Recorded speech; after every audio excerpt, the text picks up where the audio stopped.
est 22 heures, c'est l'heure de votre journal, mesdames, messieurs, bonsoir. Bienvenue tout de suite, les principaux titres de cette édition. La BCIMR lance officiellement son nouveau produit d'épargne dédié à l'habitat.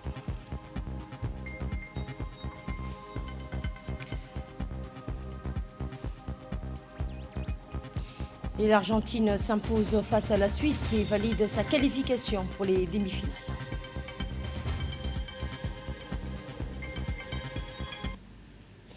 Et nous ouvrons cette édition avec la réaction du président de la République à la disparition de l'ancien émir du Qatar.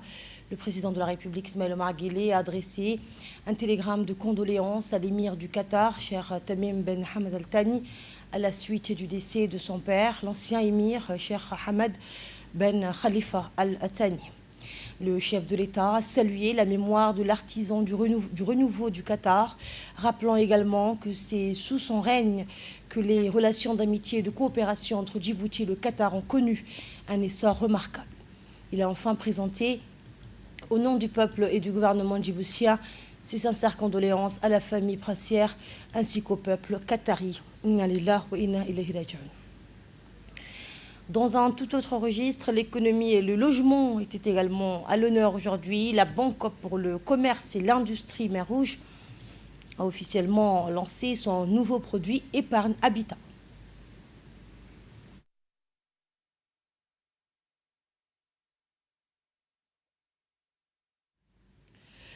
Une solution destinée à accompagner les ménages djiboutiens dans la constitution de leur apport personnel et la réalisation de leurs projets immobiliers.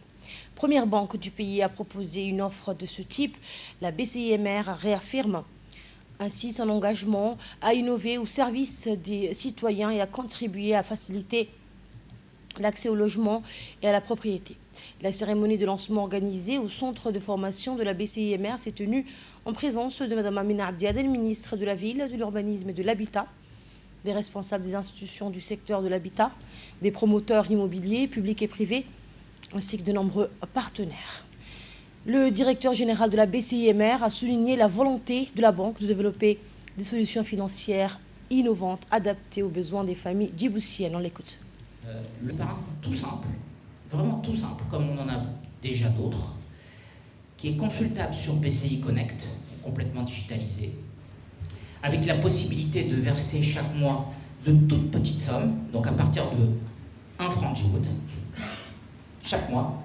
Par contre, il faut mettre 5000 francs Djibouti au départ, ce qui n'est pas une somme monstrueuse, mais en tout cas, c'est ce qu'on a estimé être le minimum nécessaire pour y parvenir. Presque tout le monde peut ouvrir un compte épargne habitat, supposé que les gens disposent de 5000 francs Djibouti, et je disais, le strict minimum chaque mois peut suffire à abonder chaque mois sur son compte épargne.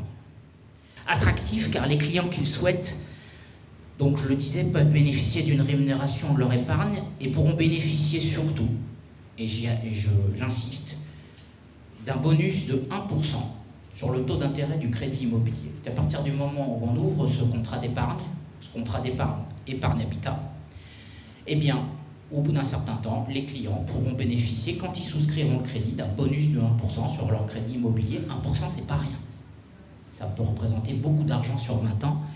Et c'est un bon moyen d'aider au succès notre produit d'épargne.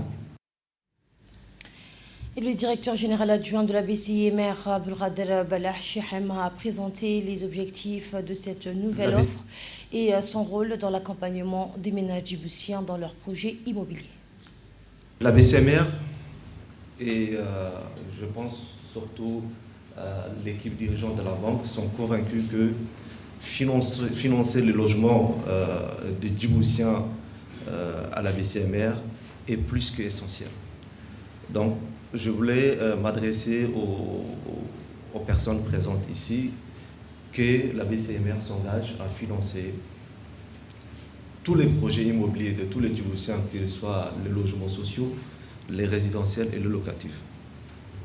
Il faudra aussi, je profite de cette occasion pour rappeler aux personnes présentes ici que non seulement la BCIMR finance des projets des familles djiboutiennes, mais aussi tous les jours, on réfléchit, on travaille avec nos partenaires. Et en premier, le ministère de l'Habitat a innové, à mettre en place des produits. Aujourd'hui, la BCMR a la capacité de financer de logements à 3 millions. 3 millions où, il y a quelques jours, on a remis des clés. J'ai moi-même et mes équipes participé à la remise des clés de ces logements. Avec 3 millions, vous pouvez imaginer, des Djiboutiens, des familles djiboutiennes ont accès à des logements de F3, F2, F3, eau, électricité, inclus, plus le terrain. C'est du jamais vu à Djibouti et c'est inédit. Et notre client paye 20 000 francs par mois. Je ne suis pas sûr qu'à Djibouti, ni notre banque de la place, ce type de produit existe. Et pour sa part, la ministre de la Ville, de l'Urbanisme et de l'Habitat, Mme Amina Abdi Aden, a salué cette initiative qui constitue un levier supplémentaire pour favoriser l'accès à la propriété. Je propose de l'écouter. Le produit qui est lancé aujourd'hui par la BCIMR, qui est quand même une banque citoyenne, comme vous l'avez souligné, monsieur le directeur, voilà, c'est un produit qui est très utile parce que disposer d'un logement, d'un toit, c'est un projet de vie. Et un projet de vie ne se conçoit pas en une journée ou en un instant, c'est un projet qui se prépare de longue haleine. Et permettre à chaque Djiboutien, quel que soit son âge, de disposer d'un compte pour mettre de l'argent dedans, c'est quelque chose de très utile. Parce que souvent, comme vous l'avez souligné, les familles sont souvent confrontées à dépenser pour des choses utiles, mais aussi, comme tout le monde aspire à avoir un toit, il était aussi donc indiqué qu'ils puissent mettre quelque chose de côté et que la famille puisse avoir un toit. C'est vraiment une très bonne chose et je vous dis bravo, bravo. Concernant le crédit, je sais qu'on a le taux de crédit le plus faible dans la région. Il y a quelques années, pas plus tard qu'une dizaine d'années, les taux du crédit à l'immobilier, il était autour de 16. Je crois, le plus intéressant était autour de 14. Aujourd'hui, on est à moins de 8. Et l'engagement du gouvernement, c'est d'amener les banques de la place à aller encore en deçà et avoir des produits qui soient, des taux de crédit qui soient beaucoup plus compétitifs que ceux que nous avons aujourd'hui. Et notre équipe a également recueilli les impressions de plusieurs participants. En voici une. Pour beaucoup de Djiboutiens, un projet immobilier représente bien plus qu'un simple investissement. C'est avant tout un projet de vie, un symbole de stabilité et surtout un héritage pour les générations futures.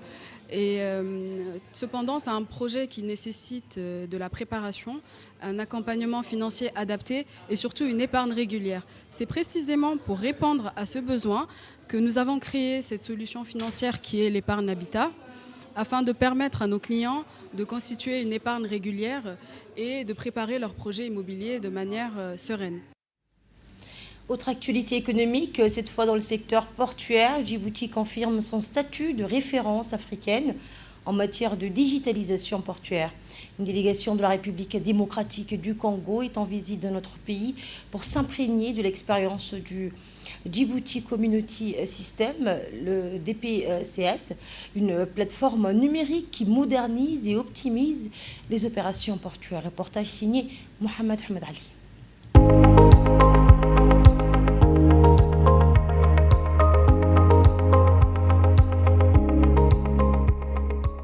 Le modèle numérique portuaire de Djibouti continue de susciter l'intérêt de nombreux pays africains. Après la Côte d'Ivoire et la Namibie, une délégation de Ségus RDC, gestionnaire du guichet unique intégral du commerce extérieur de la République démocratique du Congo, effectue une mission de benchmarking à Djibouti afin de découvrir le Djibouti Port Community System, communément appelé DPCS, plateforme nationale unique dédiée à la digitalisation des opérations d'importation, d'exportation et de transit. Mise en place à partir de 2017, sur instruction du président de la République et renforcée par le décret numéro 216, le DPCS est aujourd'hui reconnu comme l'une des plateformes les plus avancées en matière de facilitation du commerce extérieur. Son modèle a notamment été salué par la Banque mondiale, l'IAPH et l'Organisation maritime internationale. La mission a débuté à l'hôtel Escale International par une réunion de travail réunissant les responsables de la délégation congolaise et les équipes du DPCS conduites par son directeur général, Warsama Mohamed Bouh.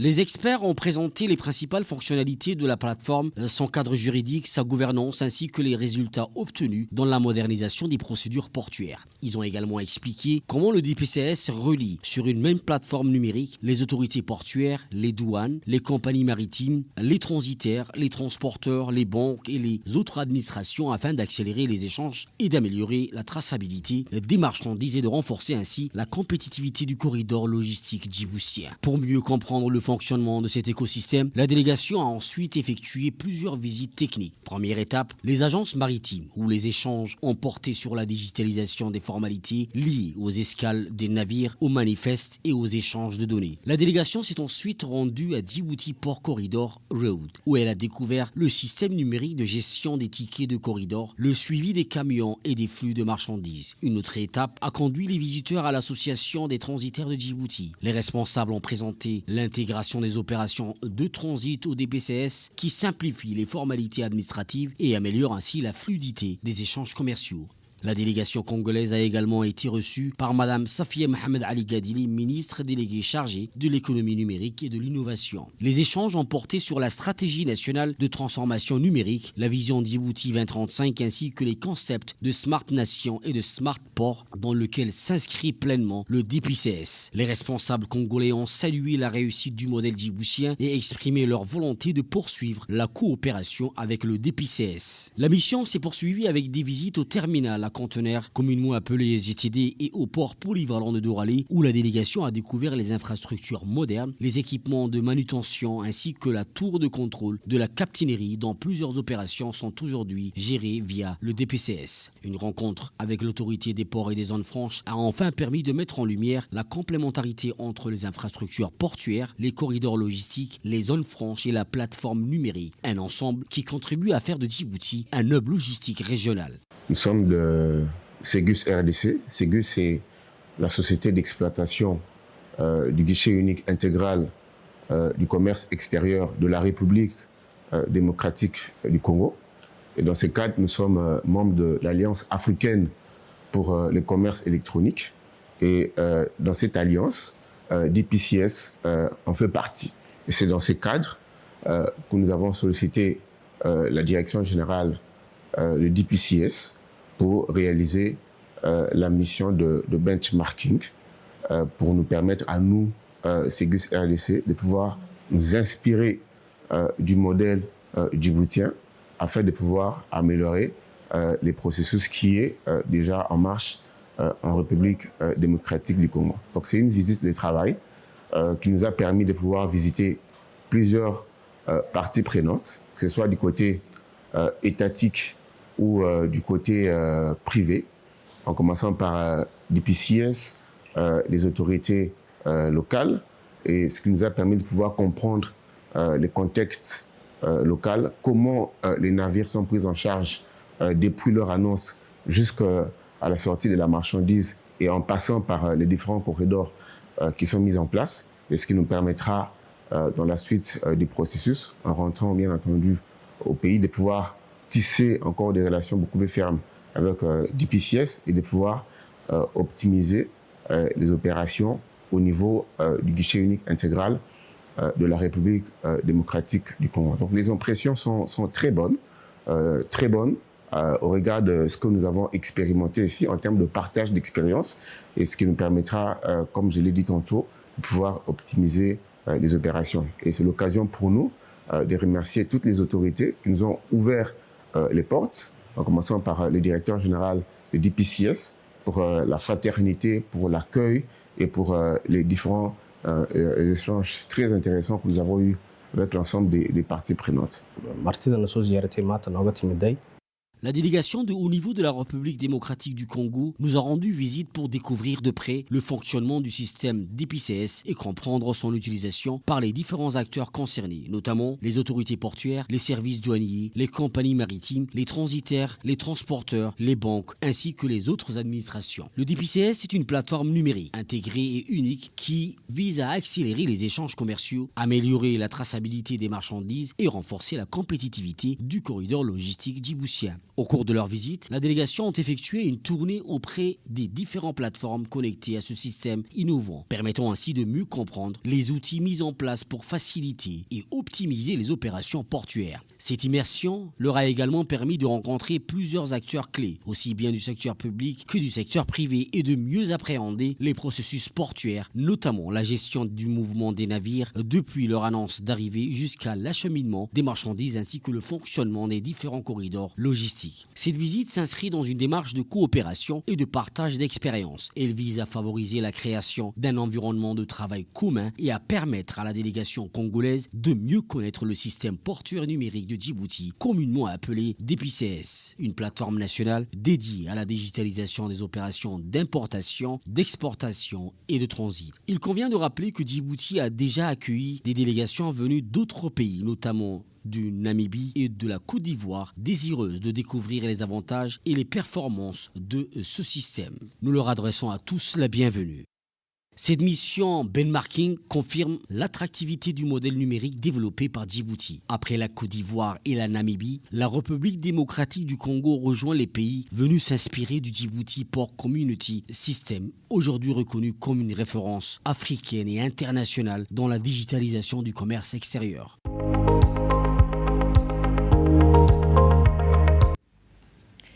De l'économie à la culture, à présent, la salle de conférence de la Bibliothèque et des Archives nationales a accueilli hier une soirée littéraire consacrée à la présentation et à la dédicace des 2 premières œuvres de l'écrivaine et diplomate djiboutienne Zahra Hassan Cher, 2 ouvrages rédigés en langue arabe.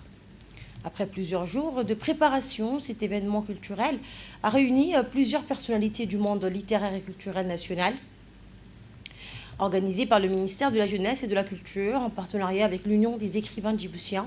Cette rencontre s'inscrit dans le cadre des efforts visant à promouvoir la création artistique et littéraire nationale et à encourager l'émergence de nouveaux talents. À travers ces 2 ouvrages, Zahra Hassan Cher propose une expérience littéraire portée par des réflexions humaines et des thématiques inspirées des réalités de la vie, contribuant ainsi à enrichir la production littéraire en langue arabe à Djibouti. La cérémonie a été marquée par plusieurs interventions mettant en avant l'importance d'accompagner les écrivains djiboutiens et de soutenir la création littéraire considérée comme un élément essentiel de la préservation de l'identité culturelle et un espace d'expression des aspirations de la société. Les différents intervenants ont également félicité l'auteur pour cette première contribution littéraire. Présence. Que cette cérémonie soit un moment de partage, de découverte et de célébration de la littérature djiboutienne en langue arabe. Le représentant de la ministre de la Jeunesse et de la Culture, le conseiller principal, M. Idriss Moussa, a insisté sur l'importance d'accompagner les écrivains nationaux et de soutenir la création littéraire. Nous l'écoutons. L'événement que nous rassemble transcende la simple présentation d'un livre. Il formalise une ambition de voir la culture djiboutienne s'épanouir, s'exporter et rayonner à travers le monde. Madame Zahra Hassan Cher nous fait aujourd'hui l'honneur de présenter ses 2 premières œuvres, en langue arabe. Elle enrichit ainsi notre patrimoine et illustre magnifiquement la place grandissante des femmes dans le paysage intellectuel national. De ce fait, pour nous, au nom de la littérature constitue pour le gouvernement djiboutien et particulièrement le ministère de la Jeunesse et de la Culture qui a pu initier depuis longtemps l'organisation du Salon du Livre, mais également le soutien à l'édition de livres écrits dans plusieurs langues nationales, en Somalie, en Afar, en arabe également. Ce travail qui a débuté depuis 2002, au temps où il y avait cette effervescence de la création littéraire djiboutienne, ne fait que se perdurer dans les temps avec beaucoup d'intention, mais également un engagement politique fort qui traduit l'urgence, mais également la nécessité de pouvoir offrir aux Djiboutiens la possibilité de s'exprimer à travers leur imaginaire dans leur langue nationale, les langues qu'ils maîtrisent et dans lesquelles ils peuvent apporter leur savoir-faire, mais également leur contribution au développement national de notre pays. Ceci constitue un défi constant pour le ministère de la Jeunesse et de la Culture de soutenir toutes les composantes culturelles de notre société, que ce soit la langue arabe, que ce soit la langue somali, de manière générale, la diversité linguistique nationale. Et la cérémonie s'est clôturée par une séance de dédicace des 2 ouvrages, au cours de laquelle l'écrivaine Zahra Hassan Cher a échangé avec les participants et partagé ses premières publications. Ces derniers ont salué cette nouvelle contribution littéraire, estimant que la sortie de 2 ouvrages dès le début de son parcours constitue un apport important à la scène culturelle nationale et témoigne du dynamisme croissant de la création littéraire à Djibouti. Prenant la parole à cette occasion, l'écrivaine a évoqué son parcours et ses premiers pas dans l'écriture. Elle a exprimé sa satisfaction à l'occasion du lancement de ses premières œuvres, soulignant que l'écriture représente pour elle un moyen d'exprimer ses idées, de partager des expériences humaines et de créer un lien avec les lecteurs.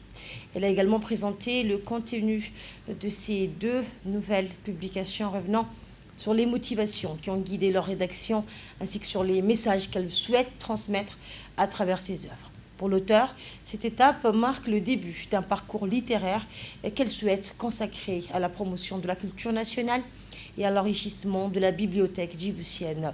Elle a enfin adressé ses remerciements au ministère de la Jeunesse et de la Culture, à l'Union des écrivains djiboutiens, au club de la Nouvelle Djiboutienne, ainsi qu'à toutes les personnes ayant contribué à la réussite de cette rencontre culturelle. Cette manifestation s'inscrit dans les efforts visant à promouvoir les talents littéraires nationaux et à renforcer la place de la littérature et des arts comme vecteurs de transmission culturelle, de préservation de la mémoire collective et de valorisation de l'identité djiboutienne. Direction maintenant la Somalie, où la coopération sécuritaire entre Djibouti et Mogadiscio continue de se renforcer. Une délégation de haut niveau conduite par le commandant de la police nationale, le colonel Abdurrahman Ali Kahin, est arrivé aujourd'hui à Mogadiscio pour une visite officielle en République fédérale de Somalie. Accueilli à l'aéroport international Aden Abdoulaye par son homologue somalien, le général Assed Ousmane Abdoulaye, ainsi que par plusieurs hauts responsables somaliens et l'ambassadeur de Djibouti en Somalie. La délégation a entamé une mission placée sous le signe du renforcement de la coopération sécuritaire entre les 2 pays. Les 2 responsables ont salué l'excellence des relations bilatérales et réaffirmé leur volonté de consolider les échanges d'expériences, le renforcement des capacités, la coopération opérationnelle et la coordination entre les forces de police djiboutiennes et somaliennes. Le colonel Abdurrahman Ali Kahin a également réitéré le soutien de Djibouti aux efforts de paix, de stabilité et de sécurité menés par la Somalie.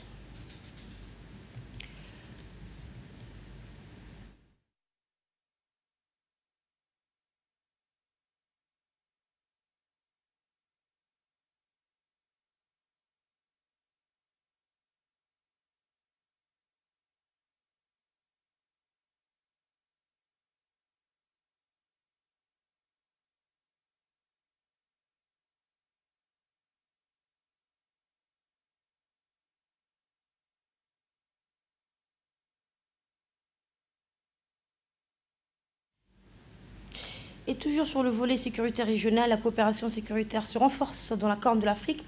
La police fédérale éthiopienne et l'IGAD ont signé un protocole d'accord stratégique destiné à intensifier leur collaboration en matière de sécurité, de formation et de lutte contre les menaces transfrontalières. Restant sur le continent africain, plus de 2 millions de personnes déplacées sont retournées à Khartoum depuis la reprise de la capitale par l'armée soudanaise, selon l'Organisation internationale pour l'immigration, l'OIM. Ce retour s'accompagne d'efforts des autorités pour rétablir les services essentiels, relancer les institutions et soutenir la reconstruction de la ville. Place à présent à l'actualité sportive internationale. L'Argentine s'est qualifiée pour les demi-finales de la Coupe du Monde 2026 en s'imposant face à la Suisse 3-1 après prolongation. Tenante du titre, la sélection affrontera l'Angleterre pour une place en finale. Et pour refermer cette édition, un drame aérien aux Bahamas. Un accident d'avion survenu aux Bahamas a fait au moins 10 morts et a entraîné la suspension temporaire des vols de la compagnie Flamingo Air. Une enquête a été ouverte pour déterminer les circonstances du drame, tandis que plusieurs victimes appartenaient donc au monde de la musique, suscitant une vive émotion dans le pays. Merci d'avoir été avec nous. Toute l'équipe de la rédaction vous remercie pour votre fidélité. Je vous souhaite une très bonne soirée. À bientôt sur nos antennes.